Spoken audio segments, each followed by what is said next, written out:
என்ஜாமி தந்தானே எல்லாமே என்ஜாமி தந்தானே என்ஜாமி தந்தானே உனக்கும் எல்லாமே தந்தானே.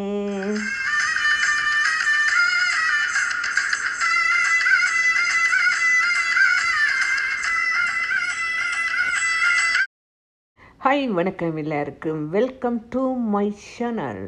இன்றைக்கு நான் சூப்பரான ஒரு கோழி குழம்பு தான் செய்து காட்ட போகிறேன். வாங்க, இந்த கோழி குழம்பு சும்மா டேஸ்ட்டாக இருக்கும். இதுக்கு தேவையான பொருட்கள் இப்போ என்னென்னா 2 ஸ்பூன் ஆயில் விடுவோம். ஆயில் விட்ட உடனே இப்போ ஃபர்ஸ்ட்டாக நாங்கள் என்னென்னு சொன்னால் ஒரு பட்டை, ஏலக்காய் 2, மற்றது லவங்கம் ஒரு 2. அது வாசத்துக்காண்டி இது என்ன செய்யணும்னா கொஞ்சம் தாளிக்கட்டும். கொஞ்சம் எண்ணெய் ஒரு 2 ஸ்பூன் எண்ணெய் விடணும். இப்போ பட்டை நல்லா பொரிஞ்சிட்டுது. இப்போ இதில் 2 மீடியம் சைஸ் வெங்காயம், இது என்ன செய்யணும்னா இதையும் போட்டு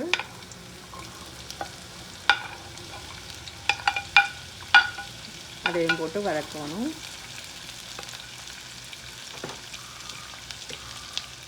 ஒரு மேசக்கரண்டி இஞ்சி உள்ளி ஒரு மேசக்கரண்டி போட்டிங்கன்னா, இஞ்சி உள்ளி போட்டிங்கன்னா இன்னும் ஒரு நல்ல ஒரு டேஸ்ட்டாக கொடுக்கும். எங்கள் கசின் சிஸ்டர் இருக்கிறாள், தங்கச்சி. அவள் என்ன செய்வாடா, அவளுக்கு நீங்கள் பெரிய ஒரு கொட்டளவு போனாலும் ஏதாவது ஒரு உரை சொல்லுவாள். அதே எனக்கு வீட்டை சாப்பிட்டாடா சொல்லுவாள், அக்கா இஞ்சி உள்ளி நம்ம தூக்கலாக போடுங்களக்கா. இங்கே தூள் ஒரு 1/4 ஸ்பூன் அதையும் போட்டு வதக்கணும். மஞ்சத்தூள் போட்டிங்கன்னு சொன்னால் இந்த சிக்கனில் சில வெடுக்கள் இருக்கும், அந்த மணங்கள் இருக்காது, நல்லா இருக்கும், சும்மா சூப்பராக இருக்கும். கருவேப்பிலை ஃப்ரோஷன் கருவேப்பிலை தான் பாவிக்க போகிறேன். ஏனெண்டா நான் அடிக்கடி கருவேப்பிலை ஜூஸ் பண்ணுறபடியாக கருவேப்பிலை முடிஞ்சுது. அப்போ போகணும் தமிழ் கடைக்கு வாங்குறதுக்காண்டி. அதான வழியாக இன்றைக்கு ஃப்ரெஷ் கருவேப்பிலை தான் சும்மா வாசமும் அதில் ஒரு மனம் இருக்குது, நல்லா சூப்பராக இருக்கும். இது 1/2 டீஸ்பூன் பெருஞ்சீரகம், 1/4 டீஸ்பூன் கடுகு. நான் கடுகு எனக்கு பாய்க்கக்கூடாது. ஒரு கொஞ்சம் உளுத்தம்பருப்பு, கொஞ்சம் கடலைப்பருப்பு போட்டால் ஒரு டேஸ்ட் ஒன்று இருக்குது. கோழிக்கறி நல்லா கழுவி போட்டு கோழியை வெட்டணும். அதோட கோழிக்கறி நல்லா ரொட்டி வச்சுட்டு சாப்பிடணும். சும்மா சூப்பர் டேஸ்ட்டாக இருக்கும்.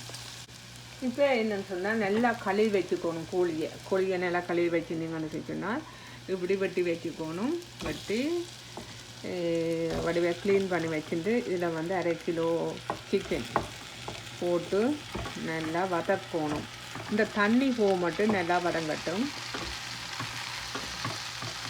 சொல்லி பிரட்டி விடணும்.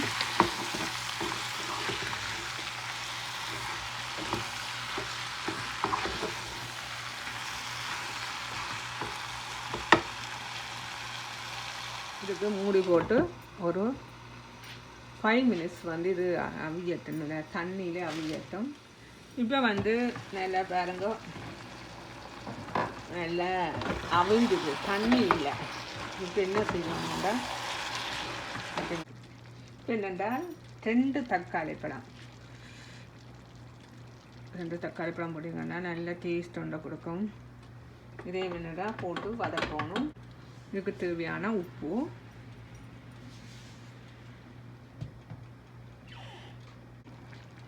ஒரு மேசக்கரண்டி தூள்.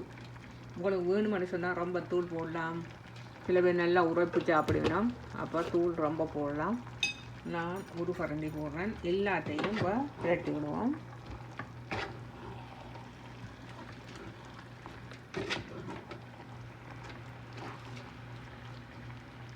இந்த சட்டியில் சமைக்கிறது தான் விருப்பம். ஏன்னா இந்த சட்டி பாருங்க, ஒரு காற்று இருக்குது சட்டி. அதோட இதில் பெரிய சட்டி இருக்குது. ஆனால் இதில் தான் சமைக்க எனக்கு நல்ல ஒரு விருப்பம்.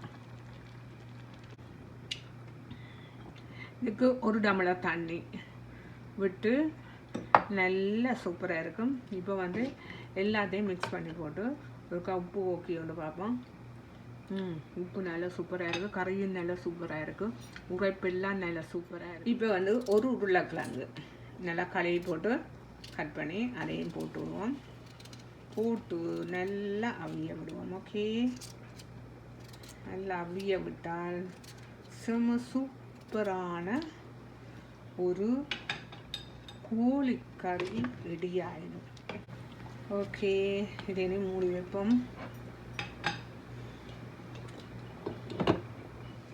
இதுக்கு ஒரு 1/2 கப் பால் விடும்.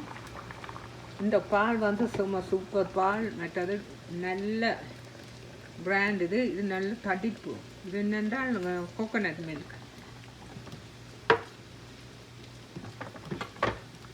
2 தேக்கரண்டி கறி மசாலா தூள் போட்டு வட்டியை மூடி ஒரு 15 நிமிஷம் அவிய விட்டுட்டு அது வந்து அந்த எண்ணெய் வந்து சுத்தர வெறுவணும். அந்த கறியில் வந்துச்சுன்னு சொன்னால் சூப்பராக அவிஞ்சிட்டுது. சூப்பரான கோழி குழம்பு ரெடி ஆகிடுது. இந்த கோழி குழம்பு புட்டோட, இடியப்பத்தோட, ரொட்டியோட இன்னும் நல்லா சூப்பராக இருக்கும். மற்ற கொத்து புரோட்டோ, சிக்கன் புரோட்டோ எல்லாம் போட்டு சாப்பிடுங்களேண்டா.